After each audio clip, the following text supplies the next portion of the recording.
To import clips into the new sequence, select them in the project window and drag them into the timeline window. A warning window will pop up when you import your first clip, asking you if you want to change your sequence settings or keep them. Select Keep.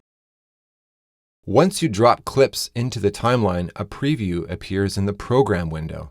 This window shows you what is in the timeline, what eventually will be your exported video. You can see the clip is small in the Program window because the frame size is smaller than my sequence frame size settings. If I double-click on a clip in the project window, it will appear in the Source window. This is the raw clip, which I'll always have as a source. It is full frame here.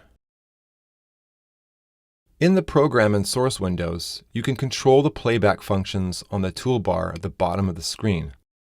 By clicking on the blue playhead, you can jump to a section of the clip or sequence.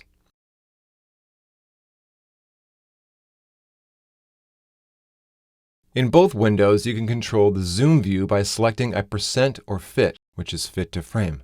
Note, this is not the scale of your clip, just the size of the frame you are previewing in the window. I like to see the edges of the frame, so I'm going to select a percent that allows me to see the edges. In the timeline, you can zoom in and out of the view by using the little bar at the bottom. Click and drag out to the side on the little dot to zoom out, drag in to zoom in. If I double-click on a clip in the timeline, it will appear in what was the Source window. Now, a new tab appears, which is the effects controls for that clip in the timeline. If I alter this, I'm only altering what is in the timeline, not the actual source, which is good. In the timeline, if I scroll my blue playhead across the clips, you can see they are all different sizes in the frame. That is because each clip that I imported has a different frame size. If you are importing clips from multiple sources like we are, then this can be a challenge.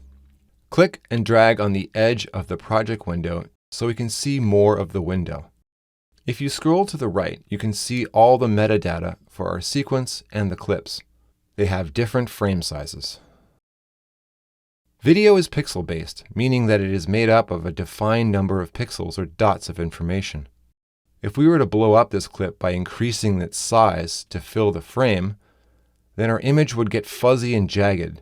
The term for this is pixelated. The solution is to find a median frame size so we don't have to blow up our clips. I am going to change the frame size of the sequence to the size of the clip that I'm going to use the most for my project.